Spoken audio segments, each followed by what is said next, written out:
We're very lucky today. We've got Claudio Rispoli. Hi. From the north of Italy, who was, along with Daniele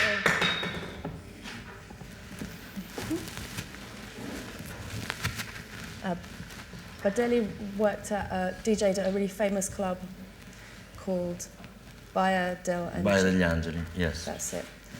Which kind of engendered this whole scene in Italian music called Cosmic, which ended up being, it's like the greatest secret that people don't know about.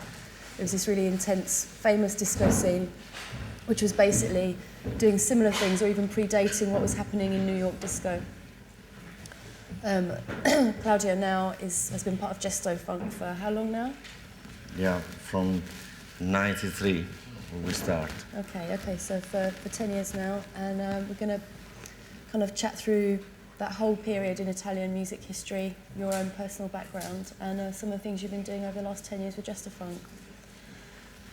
So I think it might be nice to start with kind of you and how you got into music.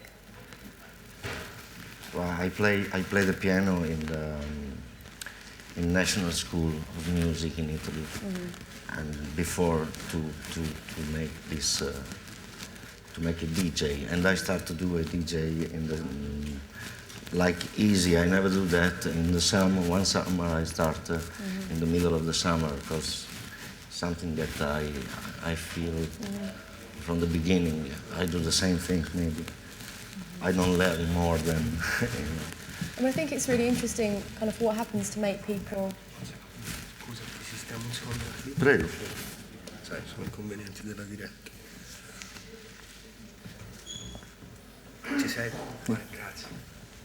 What actually happens to people to make them start DJing? When's the moment they get their first record? When's the first time they actually put the needle on the record on the decks? How did that happen for you? Oh, maybe it was a little club in Riviera. And how old were you then? I was 16. And was a lady that was a DJ, and she was friends. The club was a New Jimmy little club, and they was playing very, very good music stuff, and like Philadelphia and Motown things, and all was the best period for music, I think. And you remember the Temptation periods. And yeah. I mean, you kind of mentioned Philly and Motown Soul, which, as far as I can gather, kind of became the beginning part of what you ended up doing with the music, and that seemed to be the groundstone of from which you started.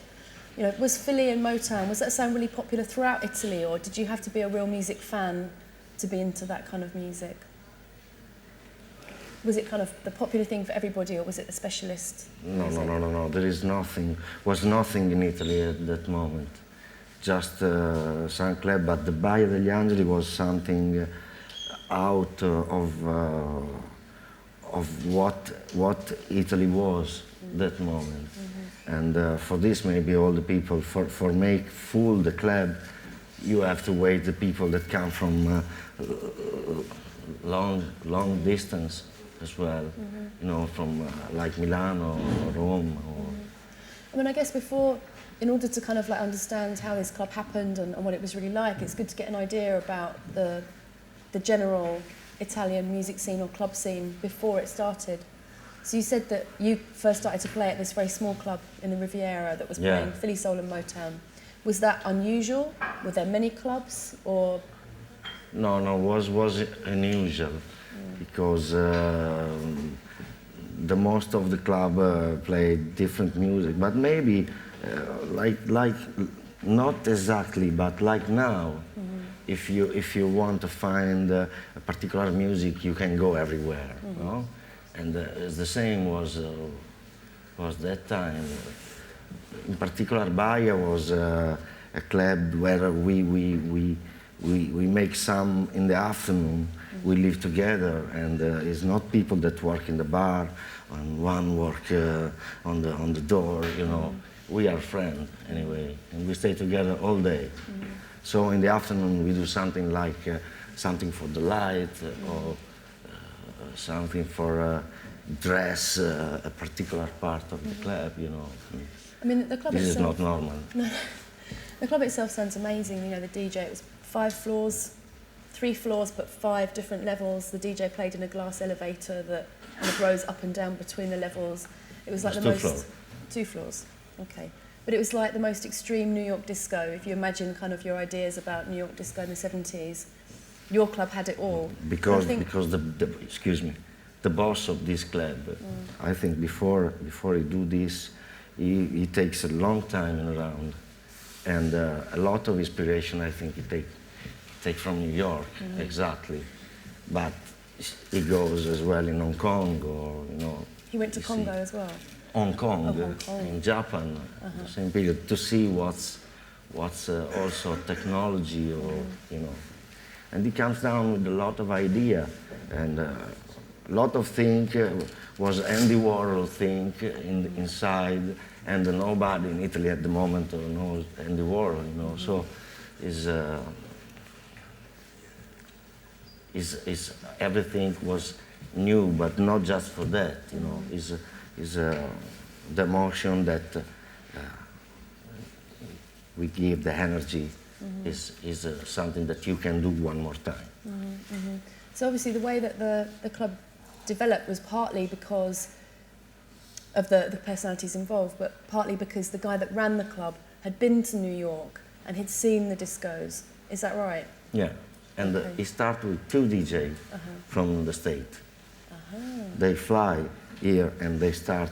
One was Bobby Day, one is Tom Season, and was also a black boy that's called Sterling, that he looks dance like incredible dancer, and with the Harold Melly that sing, he goes with the light, and it was great. You know, I mean, just 1 year, then it changed all the time.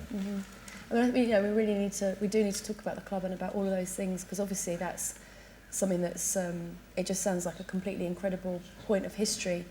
But before we talk more about that, it would be good to talk about you. You said that you started DJing when you were 16. Yeah. You know, did you know, was it something that you knew you wanted to do, or was it something that kind of you fell into?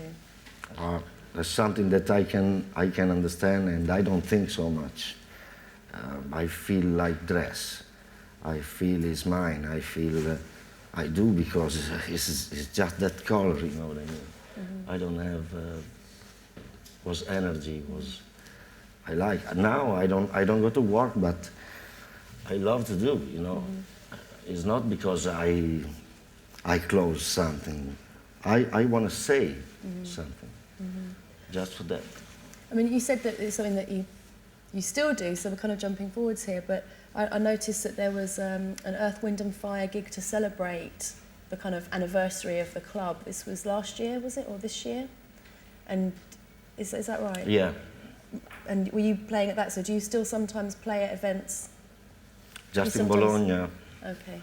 But was so nice, because just the year before, or the summer before, we have a tour with we have 4 gigs with them, and With we Earth, play Wind just the and Fire. funk and them, and more was in Bologna, Kool and the Gang, that I love to see, because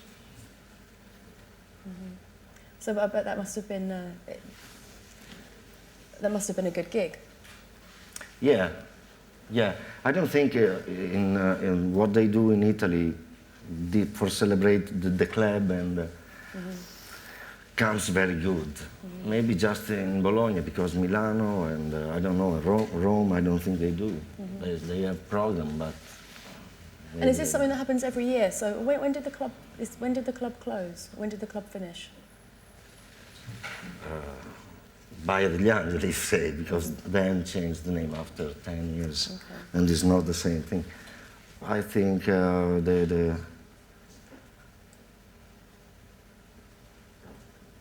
80 was the last.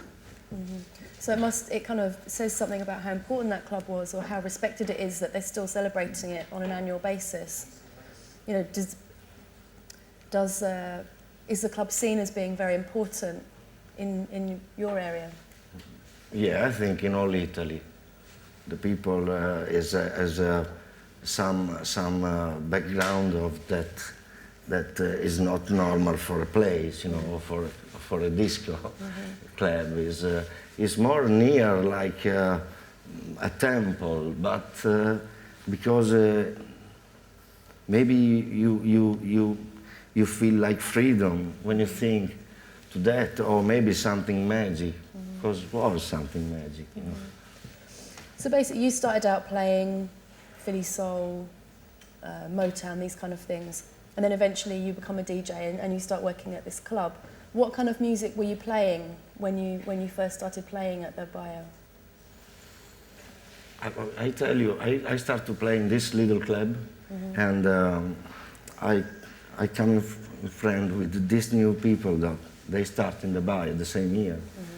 And when I know them, I go to live there, but I work in the little club in Riccione. It was like 10 kilometers.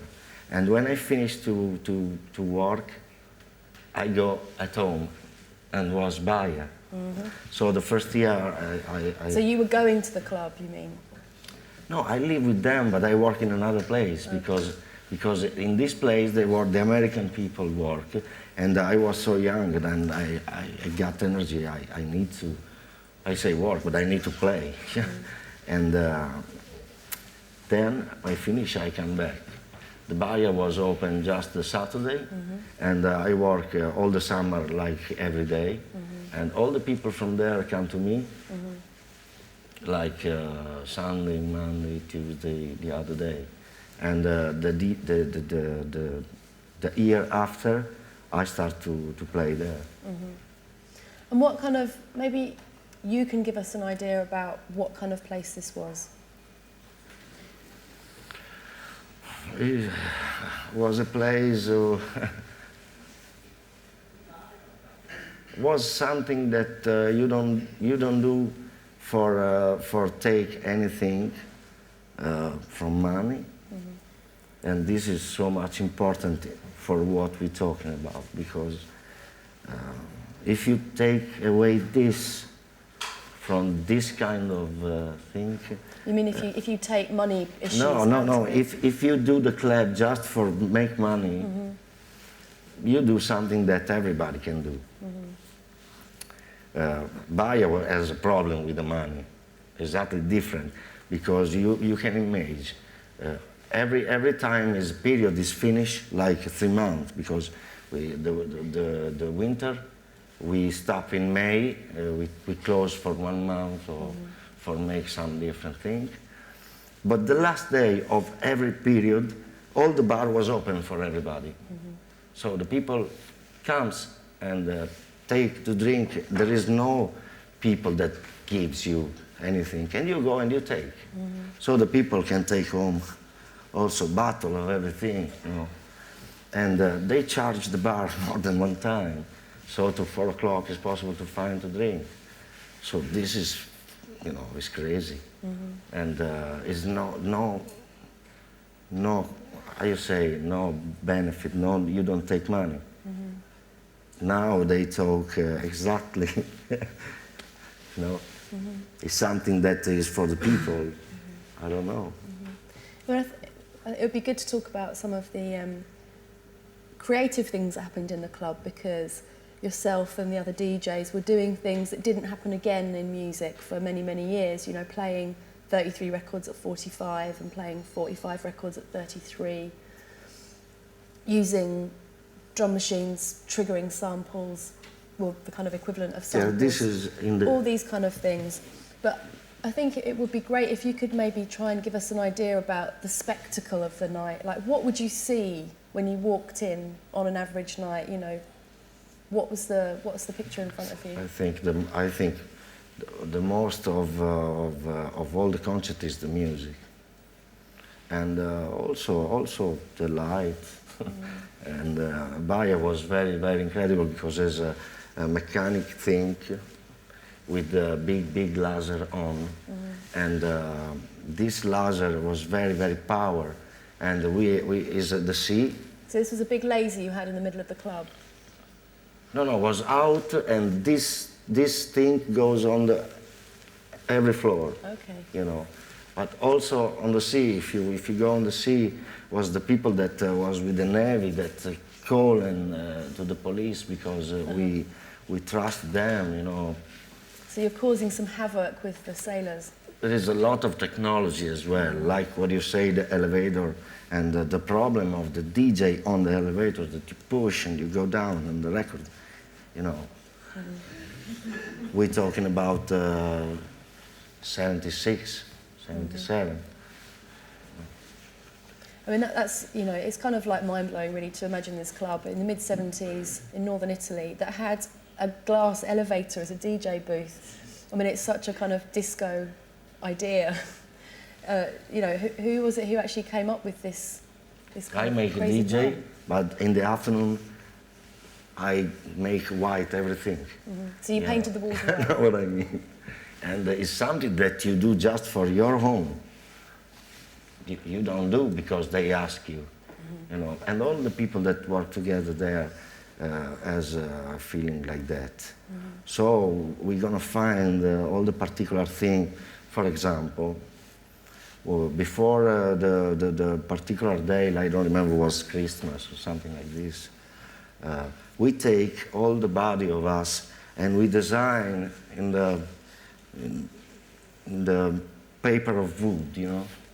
So you designed, so you all Yeah, came just together? the thing, and then we cut all the thing, and then we make in a long way in the club just pink or green, you know, this. So you were profile. all very involved in the. And kind then of with the light design. rear in the front, and in the night, or the strobe one, it gives you exactly some movement very. And it was us on the wall. Easy, cost nothing, was just the you know, something creative. I mean, you mentioned with the glass elevator that the problem you have when you have a DJ booth in an elevator is that when it stops on the floor, the needle jumps. So how is it right to? I heard that you had to kind of find some very specific new technology within turntables to be able to manage this. What happened? Was a big how you say, braccio. Like a disturb. Yeah, just that cost like 3 of that, you know? Because there's a oil inside and all the. But now in Torino there is was a big nepenta after Baia, they opened there, and they takes all the thing from there. And they have more problem like this because it's a very big elevator, but like a farm elevator, you know. And when the start goes like, and so it was very incredible thinking. You see, when they push, you see all, but don't linear, you know, no problem. So would you play in the glass elevator? Would you DJ in there? In Baia Degli Angeli and in Torino. And what also. were you playing? What music were you playing? What were the kind of big records for you? I love one of my favorite group was the Blackbirds, and I think is important group like also now in the story of some contaminated music like also hip hop or you know. I don't like to say exactly definition to the music because now it's very complicated. It's a lot of contamination. So I would say I suggest is to limit, you know, or anyway. But is it fair to say that at this point in the mid-70s you were playing a kind of very eclectic mix of soul, funk, disco, yeah, reggae? whatever. I remember, for example, we play like Temptation or Smokey Robinson, for example. Or Smokey Robinson. And yeah, and then I love one track of Queen. Attention is not my preferred group for natural, but one track was so funky and was so lovely, and I don't know who they are. I don't care, you know. Just you like, you play. So at the club you'd hear Smokey Robinson and then you might hear Queen. Yeah. And that must have been I mean, it sounds like a great club. It sounds like one of the great clubs. It sounds like a great club. And do you think that the fact that you did have this very eclectic attitude to what you were playing, you know, you loved Smokey Robinson, but if you liked a Queen tune, you'd play it. Did that contribute to it becoming such a great club? Yeah. Yeah, I think is something that the club is important. Just for the Baia is a different thing, and so I put myself in in a position together a lot of things for making important one only, you know. But for the music that after that you're going around to play, you do all just with your hand. I mean, I think a lot of the great clubs in the last sort of 30 years have had a combination of some very specific things. They've been great spaces that have had a lot of effort put into them, and they've had the kind of like really wild playlist. You know, you take Alfredo in Ibiza with the clubs. I don't understand nothing of what you say. you run like Oxford now. Actually, wow. What I was saying was that all of the great clubs in history have had two main things with them. They've had a great space where there's a lot of energy put into the decor, so it looks great. But the playlist has been very broad. So, for example, Alfredo in Ibiza with his clubs, Amnesia and Coup, they were incredible spaces, really wild clubs, but they played what they liked. And you could say the same thing about Studio 54 in New York. Were you, perhaps referring to New York there, were you aware of what was happening with disco in New York with clubs like Studio 54? I never go there. I just go 5 years ago, the first time I go in New York. And maybe it was better I don't go, because I take with me a little delusion, but because, you know, maybe it's like if you go in London. Maybe for see the state you have to run away different place, so you have to take some car and drive or something like this, because New York I think is very European at now. But the music that we played that period, we have only just one place where it's possible to find, and it's directly from the state. There is nothing. So you're saying that there was only one place you could go and buy records at this time? So was it quite hard to find records, or did you? Yeah, anyway, yeah. And what kind of things were you buying? What records were you buying? But when? Just when you're talking about at the club. Oh, I tell you, I work with Daniele, a lot of records I play and I don't listen just in the afternoon, just like this, because was a moment that the record was good, the most of. But in the 78, 79 start also, you find a lot of mix very, very ugly. And you have to work a lot for cut, for just take. So you mean it became difficult to mix records because No, of the way they were no. made? Just because was a moment that everybody got to find, maybe like now, the success, no? So also the black people start to play commercial music. You understand what I mean? And it's not exactly what we like, no? Like, I talking about the great Stevie Wonder. I have all the old record, but not the new one, because is most, you know. I think the great thing he do in the past.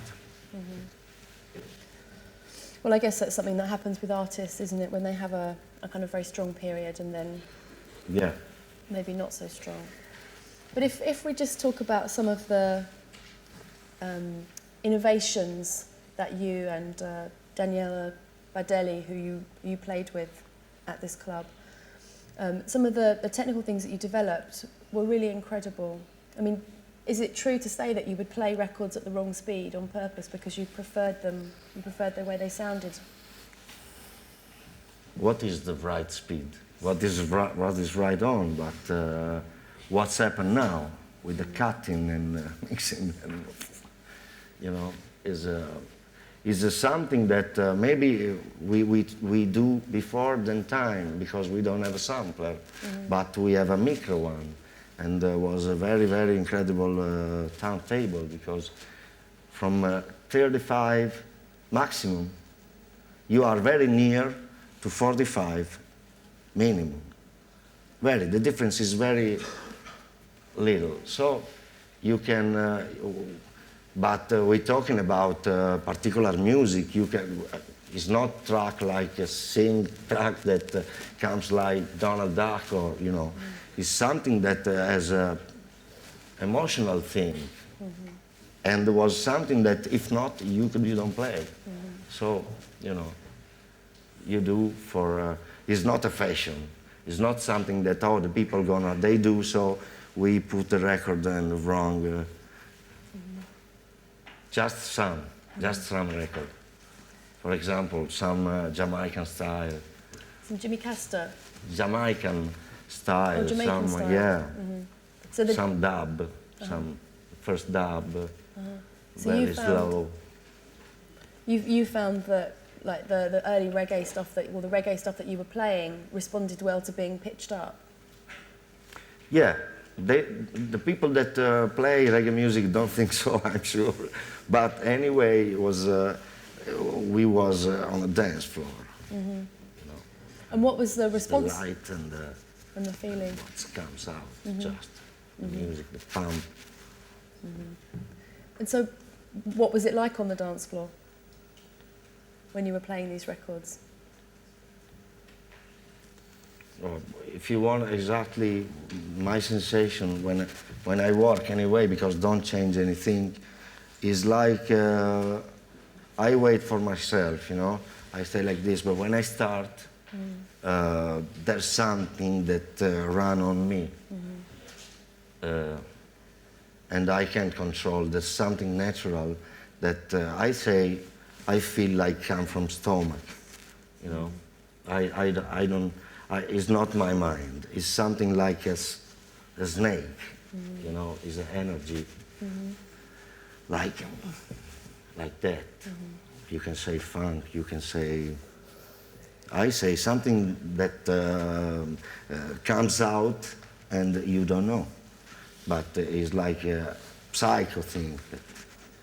After 10 minutes you work, you are close on that, you know.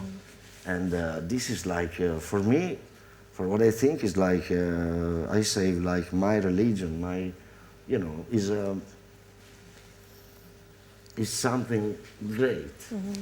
I mean, that idea of it being a religion seemed to be shared by a lot of the kids that were coming to the clubs. We've heard stories about kids who would drive many, many miles just to park in the car park outside the club, blare out mixtapes, and kind of not even go to the club. It seemed like there was this huge cult following. Is that what happened? What was that like? I don't know, you ask me something. But were you aware of that? Were you aware of these kids driving up and parking outside the club and having almost like having their own kind of mini party because they thought what you were doing was so great? This is something that I don't understand so much, but because maybe because there's a lot of people, was some party with very, very, very lot of people. And anyway, the Baya was incredible in the front. It was very, very, very 5,000, 4,000 in the very little country. Was also a problem. But anyway, the club that I remember in myself better is a club that closed very straight. You know, one was in France and it's called Goody Goody, very, very small. And it's impossible to speak on there. The music was very, Where like here, you know, up you go like this and you have the speaker everywhere. So literally the speakers were placed above you? In And it this... was very, very, very little. And I think we do there the best music. The best was we played just 1 year because the police closed everything. And where was this club? It's between Rimini and Bologna. And it was called Goody Goody. Goody Goody. And what were you playing there? What you said you played the best music you'd ever played at this club at Goody Goody. Because I play the hard thing, I feel like I don't have 2,000 people, but I never do this. After I stopped to work, maybe because they push you the problem of you have the dance floor, you know. So you make attention to don't lose the dance floor, you know. This is a shit in the mind of a DJ. It's something that takes you away all the mystic things that you can take with you, you know. And so I don't like, now is not a moment for do anything creative. I feel like this, but this club give you the chance for also Baya, but this club we can play the Herbie Hancock thing, the first Herbie Hancock thing. You could play It was what? very hard to play in the disco. The first Herbie Hancock thing, you know, was jazzy, funk jazz, but very, very, very, very hard, up tempo and hard. So I mean, a lot of the people in the room here are DJs. You know, are you saying that for you, you found it a pressure to be playing for 2,000 people? You didn't want to keep 2,000 people happy? No, and no, that it's for not you a it was pressure. better to be in a small club? No, no, no. If you are in Baia Degli Angeli, this is not a problem. But if you go in Veneto, for example, and you go where all day they play liscio, okay? And they play folk music, okay? You have to do they pay you, you know what I mean? So, for me, it's no problem. I don't care about what's happened, but I don't lose the, I don't lose the dance floor, so I don't have the problem. But it's something that I feel because it's my job, no? And this is something that kill you year after year, you know, because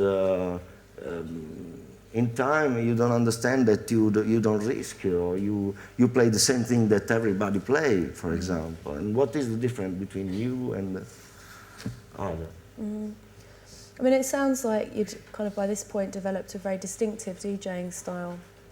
You know, over in New York, someone like Francis Grasso was developing a mixing style where he once said that he changed records every 2 minutes, 12 seconds because he had so much to get through, and he was so just wouldn't ever would very rarely just let the record play. He was in there the whole time, doing stuff, manipulating it, mixing it.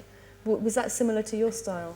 No, but sometimes I have a problem because I have 5, 6 records out everywhere like this, and I lose all the, you know, because you change idea very easy, and if you have a motion like this, you make.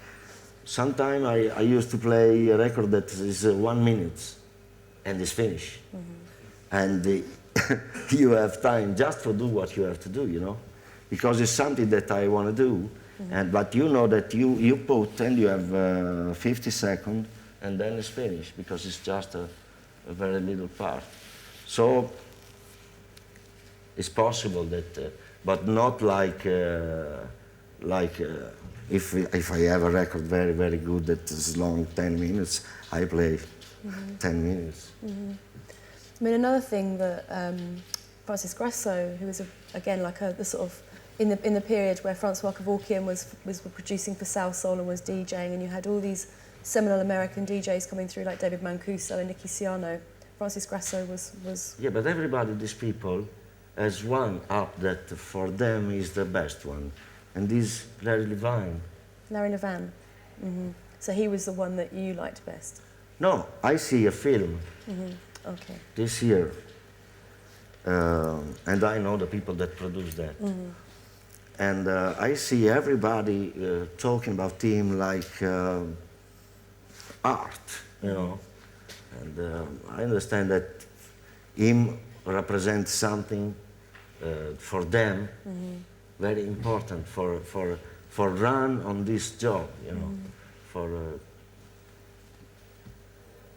for run also for the future. You know, you think to him because he do something very special. It's not possible to see nothing in the film because it was just in the state you can take any film in the club.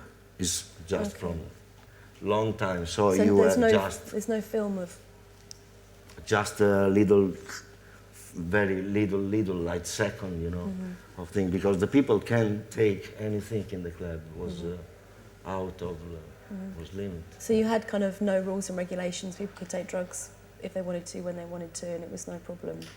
So that was, but there was no film. Oh, I don't think it's just for the privacy. I think this is not just for that. It was in the old club, also in the club that don't take anything is the same.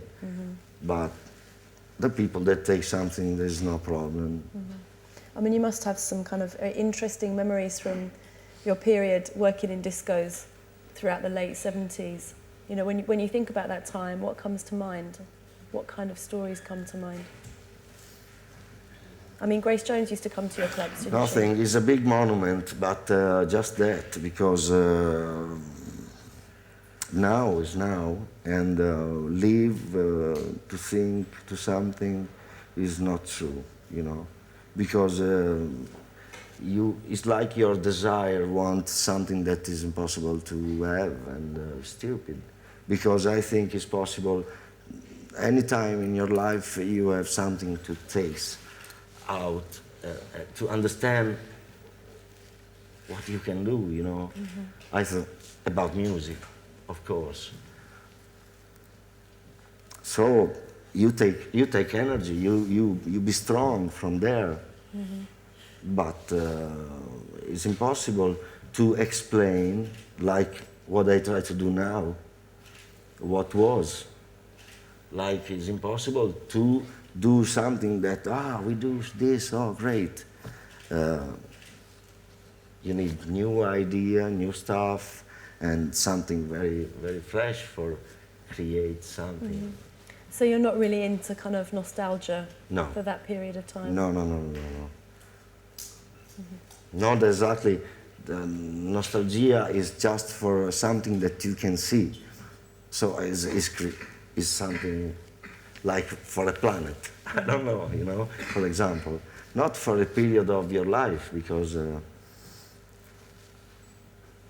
let's go. I mean, you're talking about having to always push things forward to keep them fresh. It sounds like at some period when you were DJing and you were playing this kind of like soul and funk and reggae, you started to incorporate an Afro sound into the music. You know, maybe you can tell us about how that happened. Because when I know Fela Kuti or this kind of music, I love the way you can jump on. I love the way you can dance about the percussion, but also the rhythm that he has in the way to sing. So I play that, and from this is a definition, you know, but I don't like, because the music is global thing, you know. So the music's a global thing? Yeah. So you, Afro, you play James Brown and you are Afro. What is Afro James Brown? Because it's black. But, you know, it's something that gives you... so after you see the people with the bongos everywhere, and you can say, I don't know, it's stupid, you know.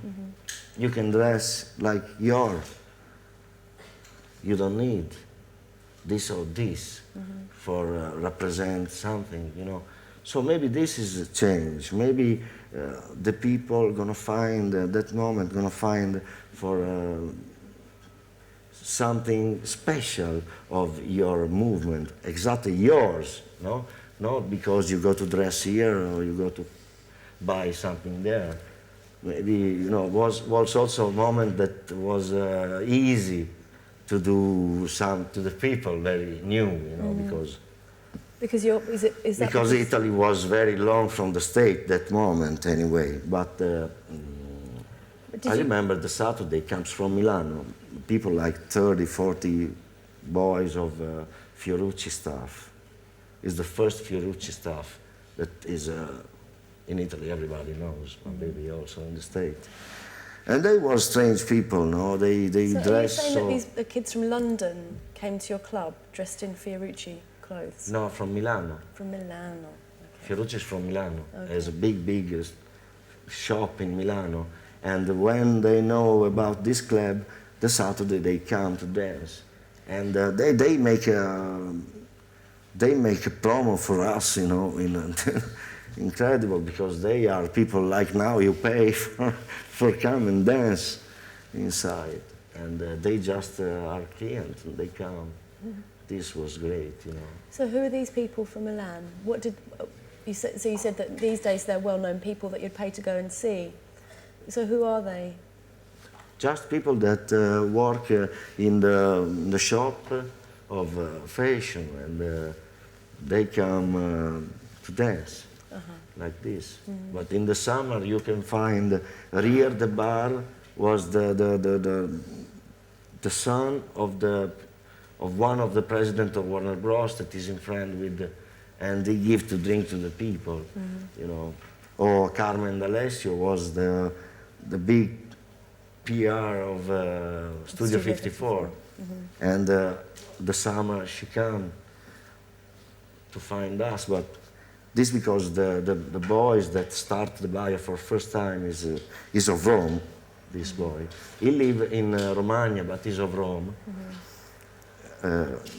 He's a big mind, he's an architect, and he's a big mind. Now, he work in the near to Gabice, near to where the place of Baya is, and he makes a big golf with a natural thing for body, and you go inside and there's the water.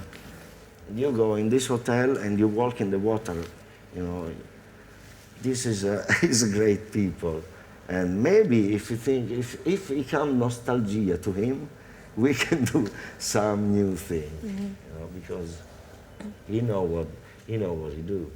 So you're saying that a lot of people that kind of were involved in this club scene at this point in Italy went off to do very interesting things, and it spread, it had an influence that was noticed in America, and it had an influence that meant that individuals went off to do interesting things, to open these crazy hotels or to do good things. Is that right? Yeah, but there's something that these great people can do, you know.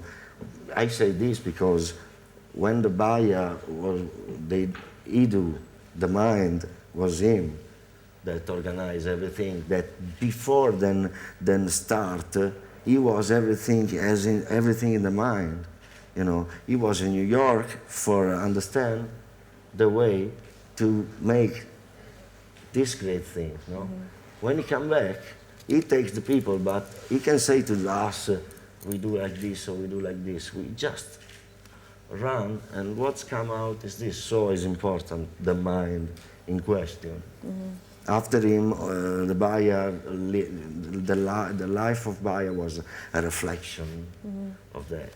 I mean, you know, we sort of come to refer to this whole period as cosmic, as Italian cosmic or cosmic disco. You know, what does cosmic mean? It was a club after Baya. I make attention to make confusion about this because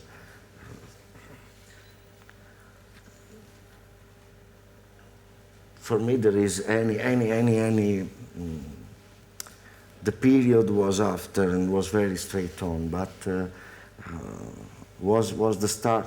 We start the contamination of electronic thing, of you know. But I don't like what start from there. I understand that for people represent, but not in my deep, because it's like a circus. At the start, it's like we start the circus, you know. And I don't say only cosmic. From that, you know, you go to work, but you go to someone that you don't know, he pay you. And with your energy, you can do something, but it's not the same thing, you know. It's not like you live with people and they want this and you do. It's also about business. In what we're talking about now was no business. One of the fact that made close the club was the money that the people want, you know, the people that work for the light, the people that work for the music, the people that work, you know, because it was not a so big business. We do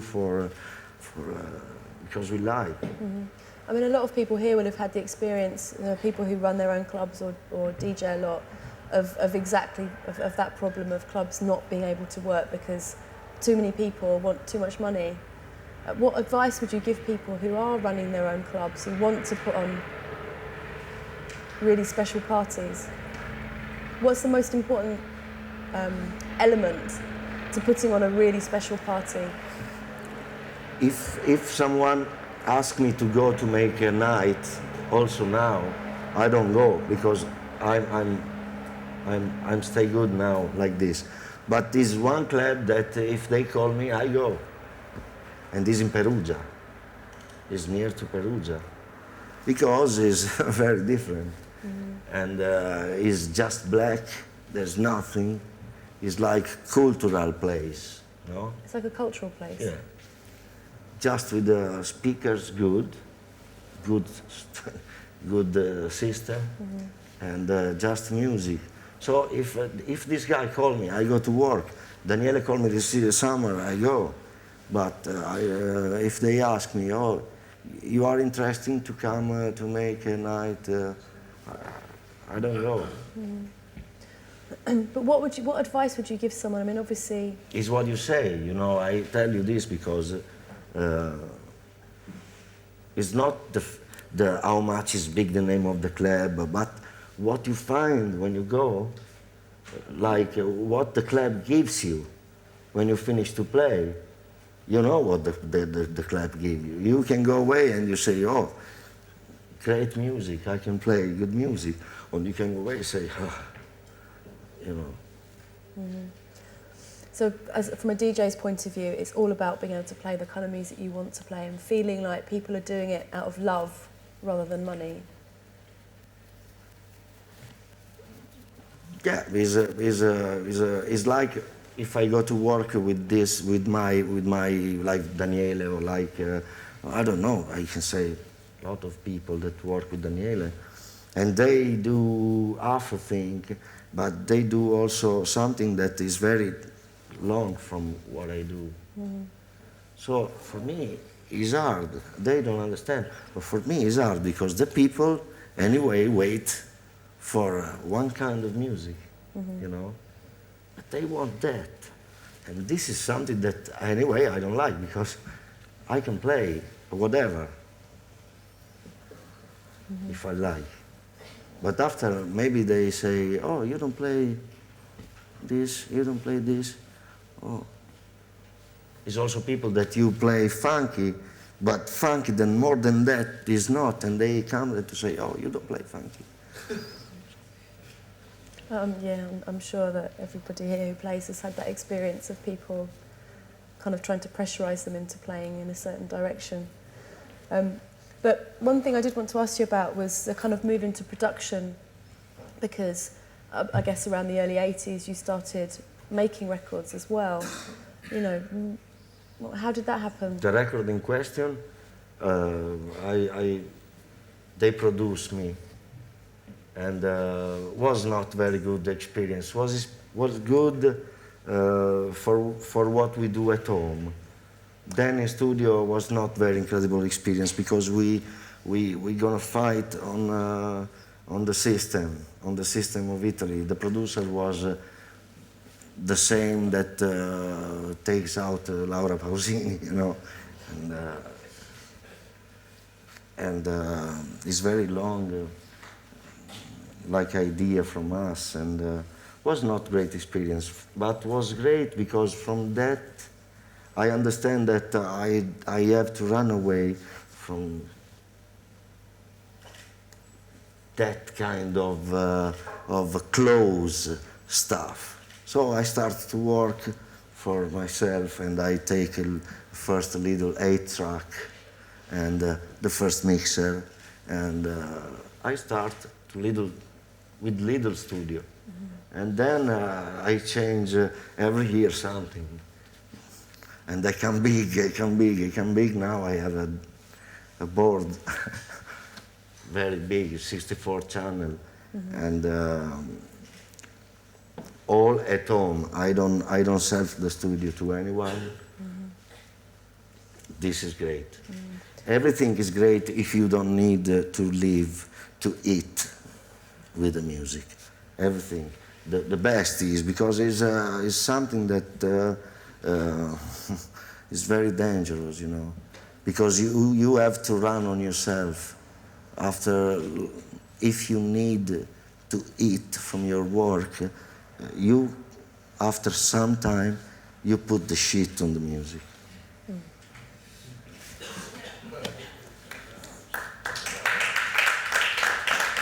This is nothing great because, you know, if you are lucky and you are rich, it's possible you do what you want. If not, you have to run. You have to fight. You have to find the way.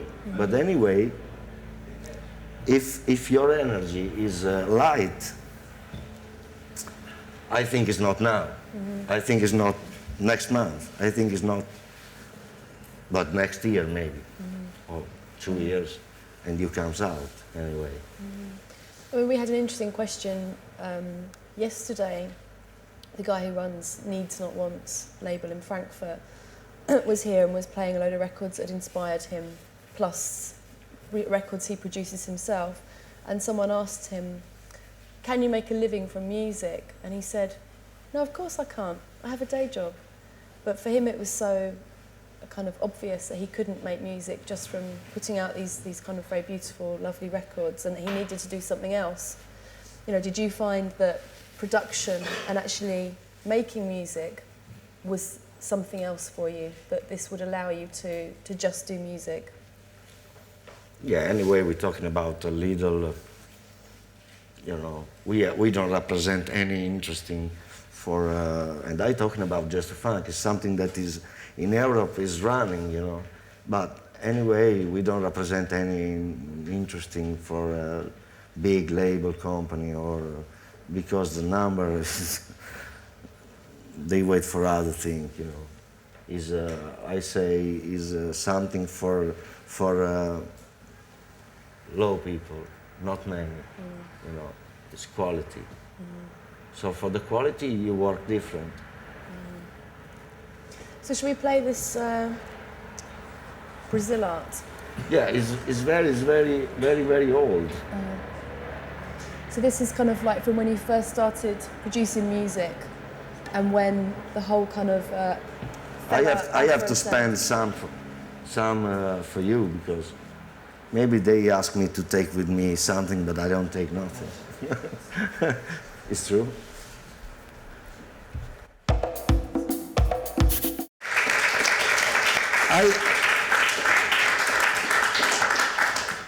I'm sorry, because I remember now that in my car I have 1 or 2 tracks of the new one that is maybe comes next year out of this.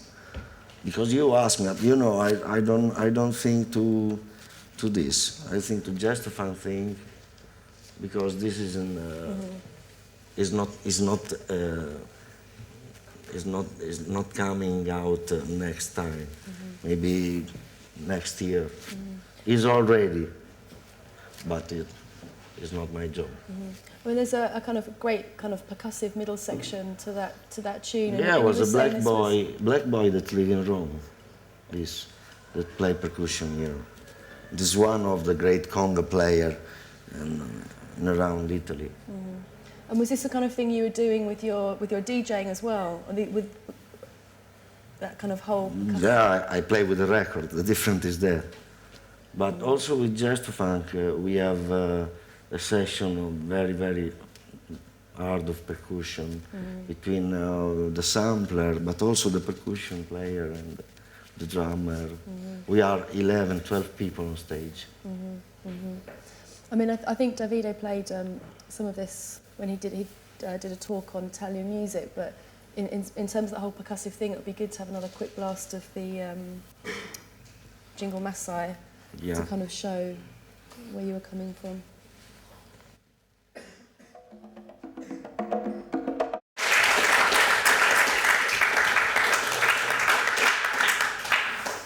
So it'd be interesting to know kind of what you were trying to do when you made that record. What were your kind of, what was the music that inspired you to make a tune like that? Well, that moment was not much Afro thing, but the conga and the way to play the instrument that I love, because the people that improvise on the conga can do something very, very near to the energy. Near to the energy? Near to the energy that you'd find in a club, do you mean? No. Energy that everywhere you are, you can move just inside, you know. The club is okay, but you don't need the dance floor and the light for move inside something. The music gives me this in the car or at home or anyway, just a little power. Because it is important also eat every day, no? And don't stop to hear the music because it's, I say, a great thing, maybe too much. But for me, if you stop to hear the music, some people has more problem with the body or, you know. On myself, I find this. And for me is something that I have to know. No? So you're saying that as much as you need to eat every day to stay physically well, you need to listen to the music. You don't have to stop to listen to the music because it makes you in a good way, and not trouble, no problem, because you can live. You know, the music is a independent and very free thing. So what kind of music makes you feel like that now? Every different moment I hear something different, you know. I go home, I want to relax, and I put, I don't know, some jazzy thing, but not standard. What is the, I like anyway the contamination, so you have to know the funk, the jazz for make easy thing, but good thing and quality. And so the best is the DJ with the influence of so that work with musician, and like also something in Japan, for example. No, but every time has a different moment of music. What is important that you don't stop to hear music, because I have 4 kids. The higher is 25 years old, and the little girl is 5 years old. Can you imagine? One is 25, one is 22, one is 30, and the little one. So you have the possibility to stop to hear music, you know, because you have also other problems. But for me, it's so much important and also for them, because if I feel good, everybody feel good at home. Mm-hmm. I mean, I think after kind of that whole cosmic period finished, you still were very much involved with people from the dance music that was contemporary at the time. I mean, you started Just to Funk with CC Rogers. Yeah, I started Just to Funk with two DJ, very, very friend with me. CC Roger comes out when we make the second single, because we make this single with sample, and this sample was English singer, and we have a problem, of course, because it's a voice of a people that you put up, you know. So we called CC, and because he do some record that we love, was house music, but we love the way he is very near also the whole style of music. Because the American people that do house anyway in the background is more than... So you're talking about records like Someday, Yeah, those are the records yeah, that like you loved that exactly, you've done. Straight, bravo. So you loved that kind of really soulful, kind of American house yeah. style that was happening in the late 80s. Yeah, And you called him up specifically. yeah. And then we find that we are stupid the same. So we live a great moment together with Sisi, because Sisi is very, is a young mind. He never stopped to play, you know. And also now we don't work together, but this summer we do a little tour, like Vienna, like 2 gigs in Switzerland, and with him. So we was the two new boys. It's one boy and one girl, black, with him that sing the whole track. It was great, because he comes, because now he has a track in Italy that he don't do with us. It's very easy track that is running in all the radio. So CC Rogers got a hit in Italy at the moment? Yeah, Or a it's not popular- directly him, he's a DJ, disc jockey del Grande Fratello lì. Ah, grazie. Okay. So what was that? Nothing. He has a record with this guy, and sometime he comes in Italy because he's all the radio play, you know. So he called me, and we are in contact.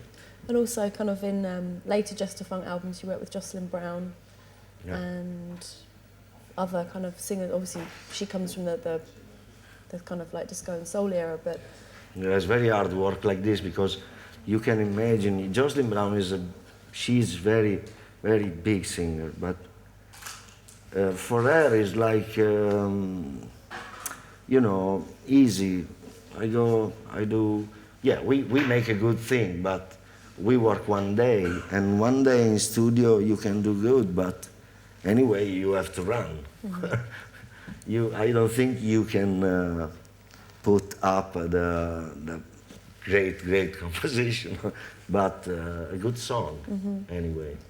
And what about kind of more current Just to Funk stuff? Do you have any other kind of great singers like that? That Yeah, it you was work with? the boys of Black Guru was Freddie McGregor, is the Rastafari.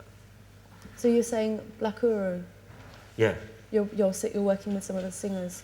yeah, Freddie McGregor. You're working with Freddie McGregor. Yeah, he comes to make a song on the second album, Universal Mother.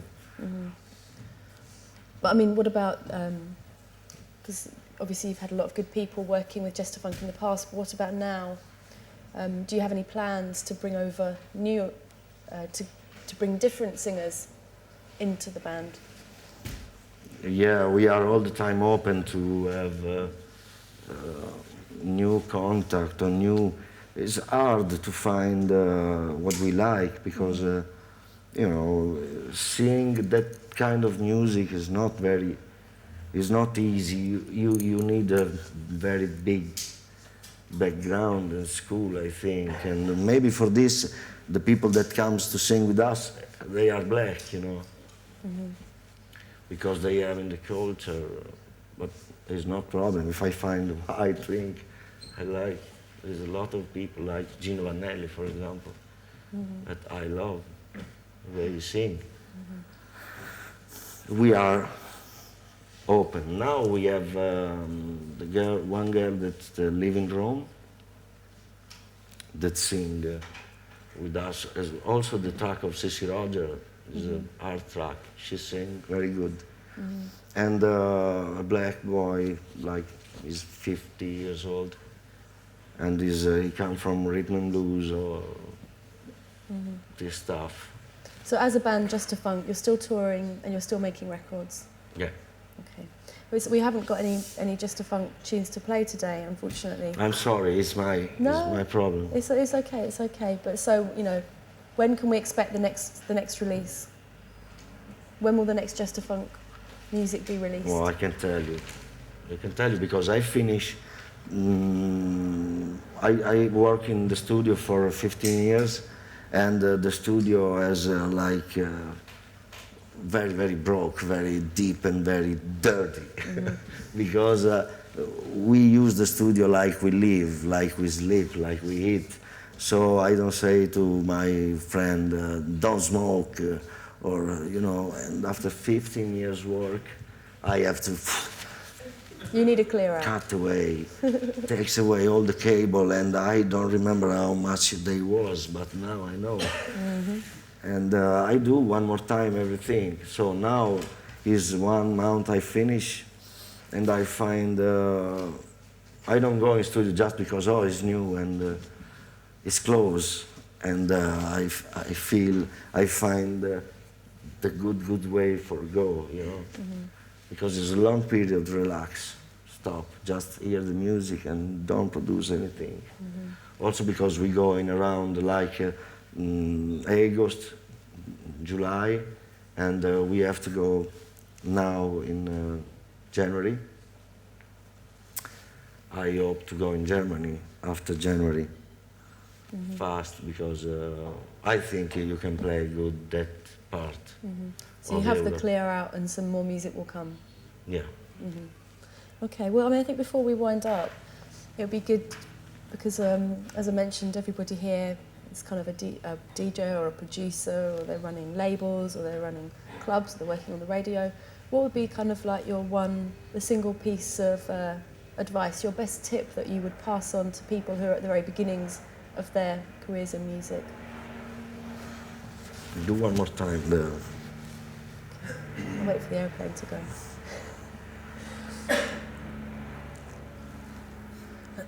My question was simply that a lot of the people here are at the beginnings of possible or probable careers or lifetimes being involved in music, whether it's DJing or running clubs or making records. What would be the one thing that you would say to people? What would be your best piece of advice? Don't care.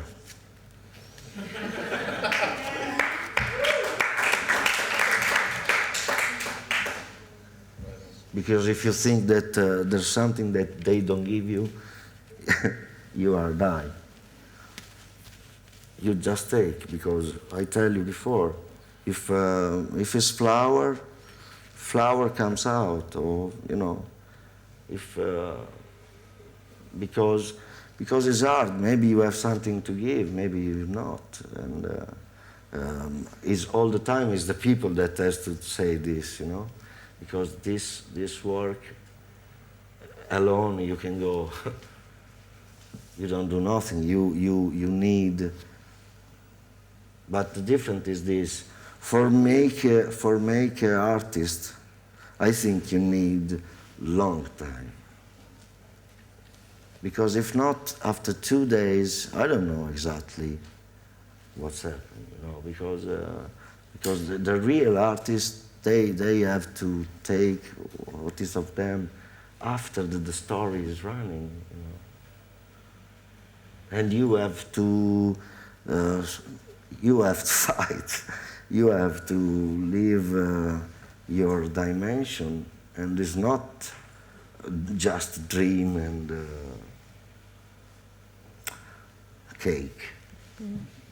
It's also deep thing, bad thing, and you fight in yourself like all all the people. So maybe an artist or has more has more problem because you can go deeper. But what is important is don't care, because if you have something, this something comes out. So you're saying if it's there, it's going to come out, and you just got to keep on doing it. Okay. Well, do we have any questions? I wonder.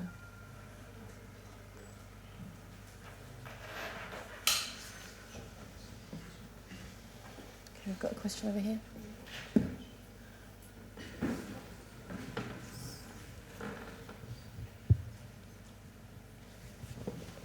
Well, I wanted to start my question as maybe a small compliment. Because the thing that you were doing with Jazz the Funk in the middle of the 90s, like the thing that really got me started on this kind of music. So it was called at that time acid jazz. And now lots of people are talking that acid jazz is dead. Some people are saying, yeah, it has evolved in some other like styles and genres, and you are one of the best bands in this kind of music. Well, speaking about Europe, the best. And what do you think? Is it really dead, or it has evolved, or what do you call your music Is that now? the name? It's just the name, but Is that the no. name? Because you can. Is like what they do in the football, you know. The music is something that you can close in with a name, you know. Is something you can give a definition, of course. So I suggest was what is a newspaper, or what is some DJ that. For what I think, I suggest is a great label company that when you are in Italy, you think, oh, they go crazy, they make funny, they make good. Then you go in London, you see what is, and you understand that they are very little. They work hard for do what they do. So maybe that is dead. Because now the people that has acid jazz has Moz-Art and do DJing different. Is a Baraumba was in London, a club like this. Batakumba? A Barumba? Yeah. Yes. And that's still going strong. So I don't think it's dead. See, that's it, we're flying the flag. Because the people that work there was the people that started the label, acid jazz. It's Giles Peterson's regular Monday night in London. And the other guy was, help me, I can't the remember. long hair. I can't remember if it was Giles Peterson and someone else. Oh. His name's gone from me as well. Did we have another question over here somewhere? Maybe not.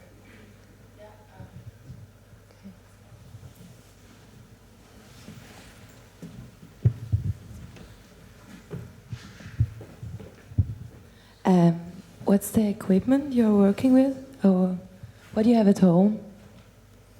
What is in your studio? I have, I tell you, a board. The mixer is AMR, is England, and I buy the old mixer. I think they do in Italy a lot of traditional music on that, like Branduardi, like this kind of thing, on that mixer. And I love putting slave system, everything. So I have the analog machine, the 16 track on 2 inches, and the machine can run on the old Atari system, because I love, anyway, for the MIDI, and on the Macintosh for the Pro Tools, the new one. I buy the new 192, the double one, and I have a 16-track digital in out, but on the mixer I have the first 16 of analog tape, then the second is 16 digital, and then all the MIDI situation. If you kind of like were saying to someone about a good piece of equipment to start with that's kind of cheap, it's accessible, it's kind of easy to use, what sort of thing would you suggest? I think you can do music and not pay nothing now as well. Excuse me, you said you were Everything is working. using tape. Does that mean you're using reel-to-reel tape? Like, you said using old mixes? Old tape? Yeah. Have you tried to record the real drum? I have, yeah, I've actually been in a studio with old reel-to-reel. It's very difficult. The only way for make a good drum. It's because if you do the drum in digital, your compression is kind of like the analog machine as a particular for that sound gives only air. The compression very I love and it's very important the mic. What mics are you using in your studio? Oh, the Pine. I can use also cheaper things like the Shure, the 57. You can put everywhere. But for particular thing, the bass drum is important. And what mics, for example, are you using for the congos or something like that? Do you have special? On congas? Yeah. I love the Sennheiser 221. The black old one. Yeah, I see that. And the very old one. And you use a lot of live players in your studio. Is that correct? You have a lot of people playing live instruments in your studio. Do you use sound? Not much. Not much? Not much. Just not together anyway. Not together, no. But you will use a live bass, or you've decided to what for example, the drums you probably definitely prefer to make live, no? But the bass, for example. Not always. It's very hard to make the drum. So I think if you want to make the drum live in studio, you need for first a fucking drummer. Because this is very important, and it's for this that the people that play very good drum want money so much, you know. Because if you call, for example, the first record of Elio Storiatese, the first record he do, was one of the great drummer in Germany, and one of the great. He played in the group of Passport long time, and nobody knows that the drum of Elio Storiatese was the drummer of the Passport. But it's important what the professional, you know, because he comes and they give you the sound, but the sound is okay. I don't have a problem to say, oh, the bass drum has a very long resonance, you know.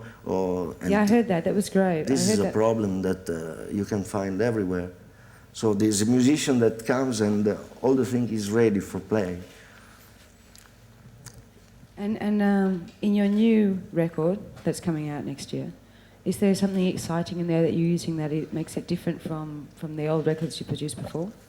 It's a long time I work with the sample, I tell you. I see. And what? Yeah. And what are you sampling? What do you source? For example, do you source different sounds? Do you have a library of sounds that are your own personal? I can mix also 5 drums together, and take a frequency, just a frequency interesting from each one. So it's possible from one sample I cut all the bass. And the part of the bass, I cut the high, and... So how much time do you spend making a track? How much? Time would you spend making or working on one? Oh, I don't care. It doesn't matter. Are you always... But anyway, for make a good kids, you need 9 months. I don't say it's the same, but I think you have to work. You have to work. Because I say, the first thing comes is very, is impossible, is all the time genius, you know. So. And how long have you worked on your new album for? Did it take you 9 months? I don't know exactly, because I have to change something in my system, because the new system has a lot of possibility more, like the new Pro Tools, the 6. That's very exciting. The 6.4, no, is incredible thing, and maybe you lose time if you go on the sampler, you know, because it's so straight on and you stretch like easy, like, and you do the stretch on the track like what he understands that is the rhythm in question. So usually I do this editing myself handmade, and with the Akai, I work a lot with Akai because they have a good filter and it's good sampler. Which Akai is that? Which one of the series? Akai? S? Oh, I have also a very old one. I have also 3 S950, and I have 2 3000, and I have a big 1100 with the maximum expansion and all the digital port and.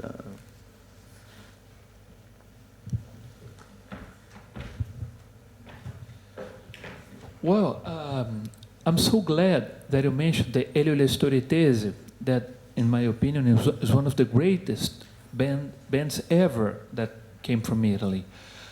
But I would like to know, how do you feel about the current situation about Italian music? Because you see, Italy, outside, abroad, Italy is known, Italian music has a big showcase called Festival di Sanremo.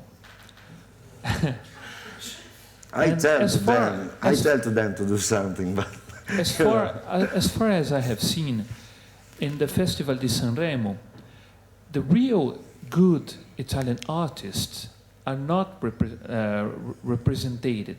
They're not there. Only new artists that come out of nowhere. But how do you feel about the current situation in Italian music, and what do you think for the future in Italian music? I don't care.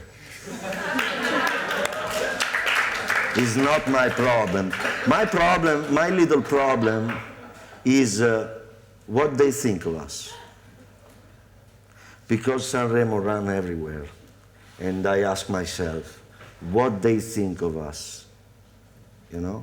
Because it's not true. It's not true. It's not true that Mino Reitano represents the music of Italy. You know, it's not true. But anyway, it's a business, you say, no?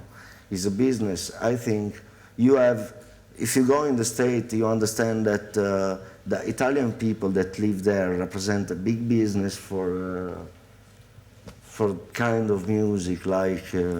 And I know also, if you don't know, I tell you that in Italy, they don't produce music, the big label company from Italy, they don't produce music in English.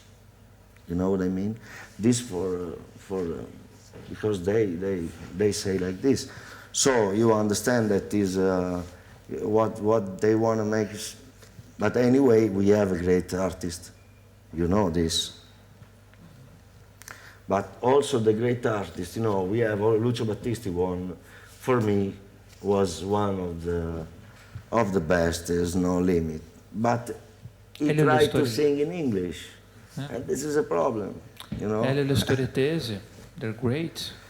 Yeah, but Elio Le Storitese I can take serious, because he don't want that I take serious, you know.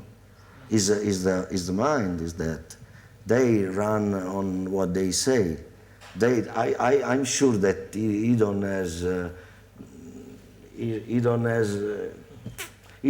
don't play to make a musician. He like to take himself stupid, like you know. You have to understand what they say, huh? Yeah. Because la donna cannone che si infila nel buco del culo di Nembo Kid. Cioè, Musica demenziale. no, not exactly. Because it's you a need to make a long study for understand what he say. I think I know, you know he's architect. But this is reputed music. Yeah, he's people more like. yeah he's more near to for Smile. You know. I know. You can talking about Pino Daniele. Maybe he's more serious. Excuse me, please. Could you tell me how are you going to meet your old years? How you go? How you want to meet your old years? I mean, when you will be very old, you will be still DJ. Okay, I think the question is. Quando sarai grande, se continuerai a fare il DJ o come pensi? I think what you see is what I am. I can imagine myself with some problem more, but my life is running in a way that is impossible I change, you know, because I'm not a slave of anything now, like before. So, you know, it's normal that something changed and you need to find something that give you emotion, also for play yourself, you know, also for make interest in the thing, because if not, you don't go anyway. But what I am is what I am, and what I am 10 years. I don't know, because I don't ask myself to live so much before, you know, but I'm strong. You know, I would like to respect my own personal, much respect. Thank you. Excellent. So, do we have any more questions? We have one here. One question. Why do you think it's nothing changed between in the Italian music market between Baia Degli Angeli and now? Like there is the same situation for the market. No, I talking about the business. Yeah, the business, yeah, like Sanremo and shit like this, and a lot of good guys that producing good music and doesn't coming out. The label doesn't send them in Europe or out of Europe. Oh, now is a problem. Now is a big problem.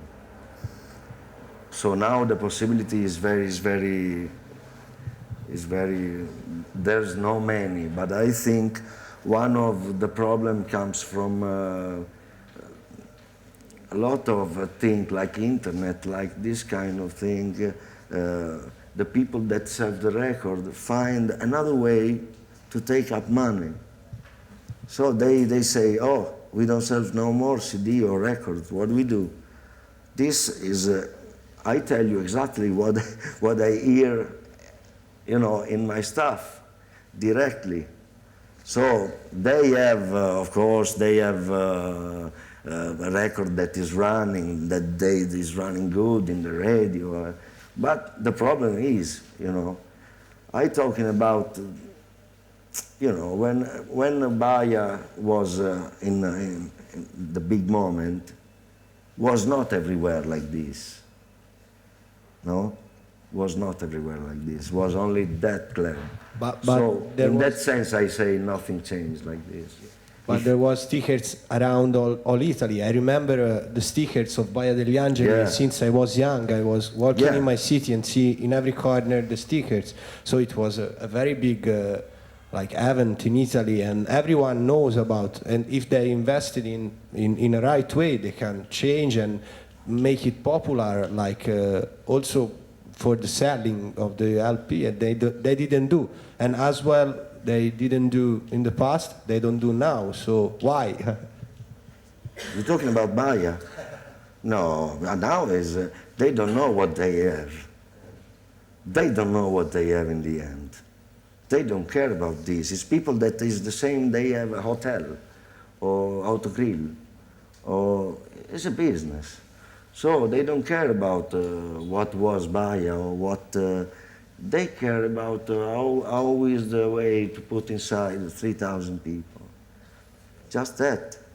And, you know, if they ask me, you want to come to make a night, I say, fuck you. And if Daniele say, there is one big party, one time in here, I say, I go, because I don't care. I feel good and I know that everything is okay. I don't like so much the people because it's not exactly, you know, it's normal because the people, lot of people say, I was, you have 23 years old. You don't was, you know, but I understand this, it's normal because come like what you hear and it's big and so the energy is make the rest. It's a tricky situation. So I think that might wrap it up unless there's anything else anyone would like to ask Claudio. In which case we should just say thank you very much. You're welcome.